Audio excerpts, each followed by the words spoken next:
शिक्षक मित्रांनो नमस्कार.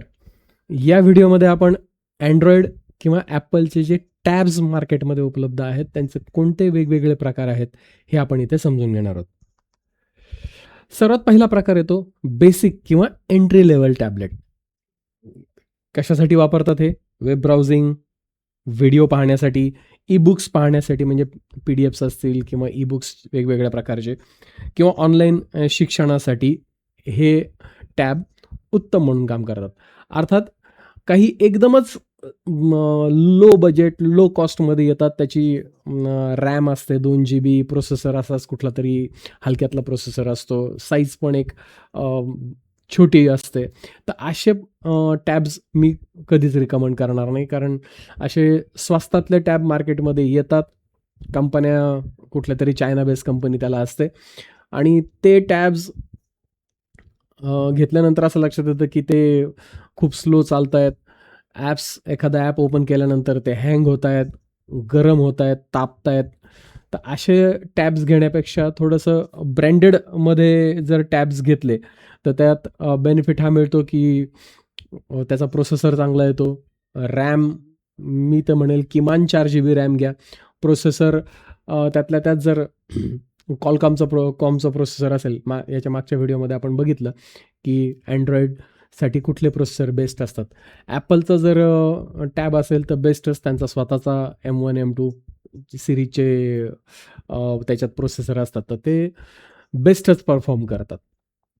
तर याच्यामध्ये एंट्री लेव्हल टॅबमध्ये मी तुम्हाला सजेस्ट करेल सॅमसंगचा गॅलेक्सी टॅब ए किंवा Lenovo. याच्यामध्ये MI कंपनीचा पण एक एंट्री लेव्हलचा टॅब येतात.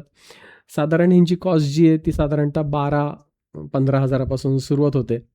एकदमच स्वस्तातले टॅब शक्यतो घेऊ नका, कारण कसा परफॉर्मन्स असेल काही सांगता येत नाही. आणि टॅब घेताना ज्यांनी कोणी टॅब वापरत आहेत तर त्या टॅबचं कॉन्फिगरेशन काय आहे, त्याचा मॉडेल नंबर काय आहे आणि ते परफॉर्म कसं करतंय, त्याचं बजेट किती आहे, हे विचारत चला.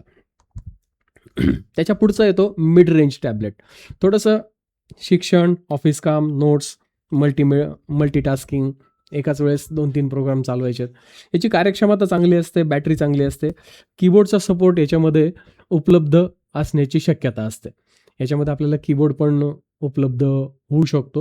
हे मिड रेंजचे टॅबलेट आहेत.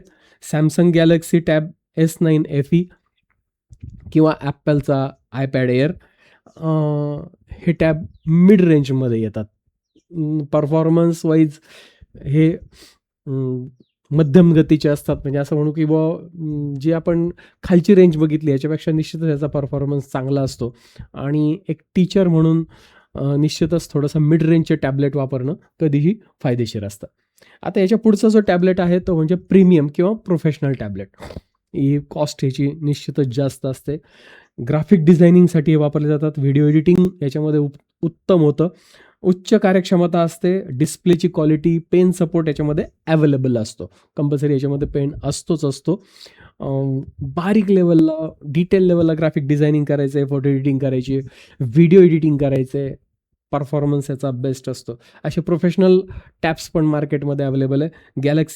गॅलेक्सी टॅब S10 अल्ट्रा किंवा ॲपलचा iPad Pro हे प्रीमियम किंवा प्रोफेशनल लेवलमध्ये येतात. यानंतर सगळ्यात महत्त्वाचं आहे की एक ॲज अ टीचर म्हणून आपण कुठल्या प्रकारचा टॅबलेट, Androidचा टॅबलेट आपण विचार करू. तर सगळ्यात महत्त्वाचं असाच टॅब घ्या, Androidचा घेणार असाल, ॲपलचा घेणार, याच्याबरोबर त्याचा स्वतःचा स्टायलस आहे किंवा त्याचा पेन आहे. नोट्स घेण्यासाठी, स्केचिंग करण्यासाठी, डिझाईन करण्यासाठी हा उत्तम असतो. विद्यार्थ्यांना सुद्धा फायदेशीर आहे, शिक्षकांना तर गरजेचाच आहे. डिझायनर्ससाठी हा उत्तम असतो.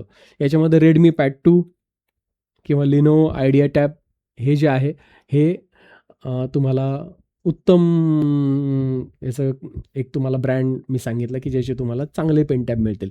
पण लक्षात घ्या, पेन टॅब सह असलेला टॅबलेट घेताना त्याच्याबरोबरच येणारा पेनचा विचार करा. सेपरेटली एखादा टॅब घेऊन नंतर आपण असा विचार करू की नाही आपण त्याला नंतर पेन घेऊ, तसं नाही होत.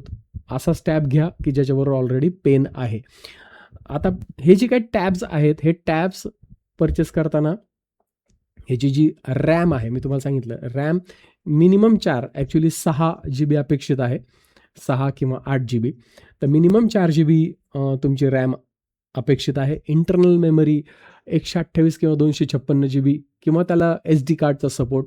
आणि त्याच्यामध्ये जर 5Gचं सिम कार्ड बसत असेल तर मग तुम्हाला आणखी बेनिफिट मिळतो की तुम्ही मूव्हिंगमध्ये सुद्धा नेट ॲक्सेस करू शकतात किंवा वायफायचा सपोर्ट आता तर सगळ्याच टॅबला येतो की ज्याच्यामध्ये तुम्ही मोबाईलचं जे वायफाय आहे, मोबाईलचं हॉटस्पॉट चालू करून त्याचं नेट जे आहे ते नेट तुम्ही तुमच्या टॅबला ॲक्सेस करू शकतात. म्हणजे सिम कार्ड असलेलंच टॅब घेतला पाहिजे असं काही नाही आहे.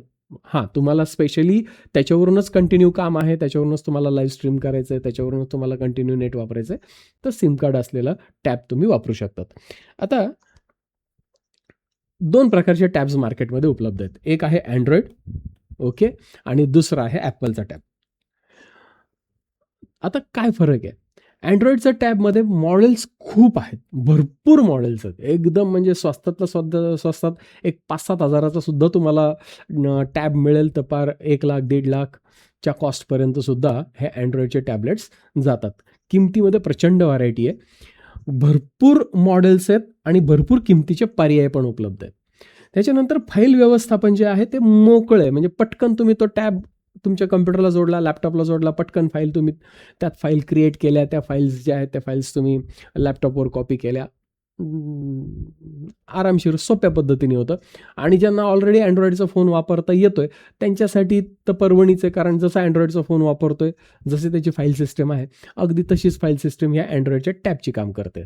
त्याच्यामुळं फोन वापरणाऱ्यांना अँड्रॉइडचा टॅब वापरता येतोच, असं काही स्पेशल त्याच्यासाठी क्लास लावून शिकायची गरज पडत नाही. त्याच्यानंतर भरपूर ब्रँड्स अवेलेबल आहेत. सॅमसंग आहे, लिनोवो आहे, Xiaomi आहे, रेडमी आहे. भरपूर ब्रँड्सचे तुम्हाला हे अँड्रॉइडचे टॅबलेट्स मिळतील. ॲपलचं आयपॅडचं वैशिष्ट्य जर पाहिलं तर उत्कृष्ट कार्यक्षमता, परफॉर्मन्स बेस्ट लेवलला परफॉर्मन्स मिळतो. त्याच्यानंतर दीर्घकालीन सॉफ्टवेअरचे अपडेट्स आहेत, सिक्युरिटी जी आहे त्या सिक्युरिटी बेस्ट मिळते. आणि आयपॅडची जी स्वतःची OS आहे ती गुळगुळीत म्हणजे स्मूथ चालतं. क्लिक केलं की फटकन ओपन होतं, क्लोज केलं की पटकन क्लोज होतं, एखादं ॲप ओपन केलं तर पटकन ओपन होतं. त्याच्यानंतर ॲपल पेन्सिलसह उत्कृष्ट नोट्स आणि ड्रॉइंग. ॲपलची जी पेन्सिल आहे ना खरंच अमेझिंग आहे. म्हणजे आता हा पेन आहे, आता हा पेन तुम्हाला मी इथं दाखवतोय. हा माझ्याकडे जो आहे XPचा पेन टॅब आहे, ओके. हा अँड्रॉइड किंवा ॲपलचा नाही आहे, हा XPचा पेन टॅब आहे विथ डिस्प्ले आहे. त्याच्यावर डिस्प्ले आहे आणि मी याच्या आधीच्या व्हिडिओमध्ये पण बोललो होतो तुम्हाला. आता याच्यात काय होतं, मी ज्यावेळेस पेन राईट करतोय बघा, वरच्या बाजूला दिसते बघा, आता इथे बघा बारीक लाईन ड्रॉ होतीये. पण जसं मी याला प्रेस करतोय तर आता जाड लाईन तयार झाली आहे. तेच मी किती प्रेस करतोय, किती जास्त प्रमाणात प्रेस करतोय तेवढी जाड लाईन ड्रॉ होते. आणि जितकं मी हलकं प्रेस करतोय तेवढी लाईन जी आहे ती पातळ लाईन याच्यामध्ये ड्रॉ होते. आणि जोरात प्रेस केलं तर जाड लाईन त्याच्यामध्ये तयार होते. आता ह्याला म्हणतात प्रेशर सेन्सिटिव्हिटी. आता ही ऑलरेडी आहे या XP पेनच्या टॅबमध्ये, ही फॅसिलिटी आहे की तो प्रेशर जे आहे तुम्ही किती जोरात दाबता येते ते ओळखतो. पण हा जो ॲपलची जी पेन्सिल येते ना, ॲपलची पेन्सिल, ह्याला तुम्ही हा पेन कितपत तिरपा केलेला आहे हे सुद्धा तो ओळखतो. किती प्रमाणात प्रेशर देत आहेत हे पण ओळखतो. आणि सगळ्यात महत्त्वाचं, तुम्ही बोटं आणि पेन्सिल ह्या दोघांच्या कॉम्बिनेशननी काम करू शकतात. म्हणजे बोटांनी झूम करणं, बोटांनी वर सरकवणं, बोटांनी खाली करणं हे काम बोटांनी होतं. आणि पेनाने लिहायचं काम जे आहे ते लिहायचं काम होतं. म्हणजे टीचिंग करत असताना आपला जे व्हाईटबोर्डचं ॲप्लिकेशन असेल तर व्हाईटबोर्डच्या ॲप्लिकेशनमध्ये आपण अतिशय फास्टमध्ये काम करू शकतो जर ॲपल चा आयपॅड असेल आणि ॲपलची पेन्सिल त्याच्याबरोबर आपण वापरत असू तर. ठीक आहे, अँड्रॉइड टॅबलेटमध्ये मर्यादा येतात. कॉस्ट हा सगळ्यात महत्त्वाचा फॅक्टर आहे. ज्यावेळेस आपण हे कम्पेअर करताल, ज्यावेळेस तुम्ही टॅब अँड्रॉइडचा घ्यायचा आहे किंवा ॲपलचा घ्यायचा आहे तर त्याच्यात काय काय फॅसिलिटीज उपलब्ध आहेत, राईट, आणि त्याच्यानंतर त्याची कॉस्ट किती आहे, त्याची तुम्हाला कितपत गरज आहे, या संपूर्ण गोष्टीचा विचार करून तुम्ही या गोष्टीचं पर्चेसिंग जे आहे ते पर्चेसिंग करू शकतात. आता थोडक्यात आपण एक कंपॅरिझन करू की उपयोग आणि कोणता योग्य टॅबलेट राहील. ऑनलाईन शिक्षण घ्यायचं आहे, स्टुडंट आहे, त्याला ऑनलाईन शिकायचं आहे, तर अशासाठी बेसिक अँड्रॉइड टॅब किंवा आयपॅड बेसिक लेवलचं जे टॅब आहेत ते चालून जातील.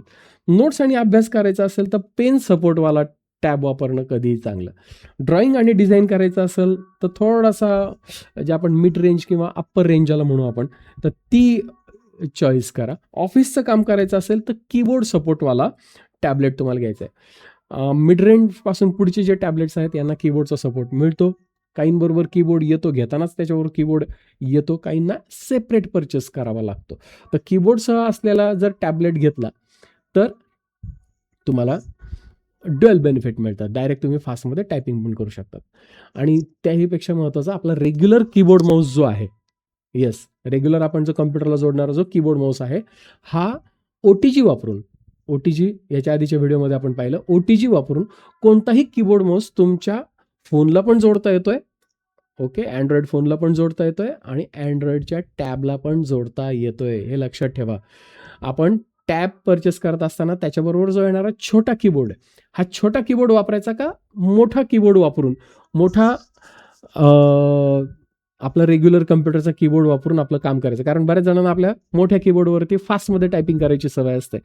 तो सुद्धा कीबोर्ड आपल्या अँड्रॉइड टॅबला जोडता येतो. फक्त काय लागेल तुम्हाला, OTG लागेल आणि त्या OTGच्या माध्यमातून तुमची जी कीबोर्ड आणि माऊसची जी वायर आहे ती USB वायर त्याला जोडायची आहे. आता प्रोफेशनल आणि क्रिएटिव्ह काम करायचं असेल तर आयपॅड प्रो किंवा गॅलेक्सी टॅब अल्ट्रा, हे गॅलेक्सी टॅब जो आहे तो सॅमसंगचा आहे, आयपॅड जो आहे तो ॲपलचा आहे. तर लक्षात घ्या, या पद्धतीने आपल्याला अँड्रॉइड असतील किंवा आयपॅड असतील हे आपण चॉईस करू शकतो. ही सगळी व्हरायटी आहे. याच्यामध्ये ChatGPT तुम्हाला 100% मदत करेल. तुमची गरज काय, तुमचं बजेट किती आणि तुम्हाला कोणत्या टॅबमधून काय फॅसिलिटीज मिळतात, यानुसार तुम्ही ज्यावेळेस प्रत्यक्ष परचेस करणार असाल त्यावेळेस त्यावेळचे रेट्स, त्यावेळेस असलेले उपलब्ध असेल मॉडेल, याचा व्यवस्थित अभ्यास करा आणि परचेस करा. धन्यवाद.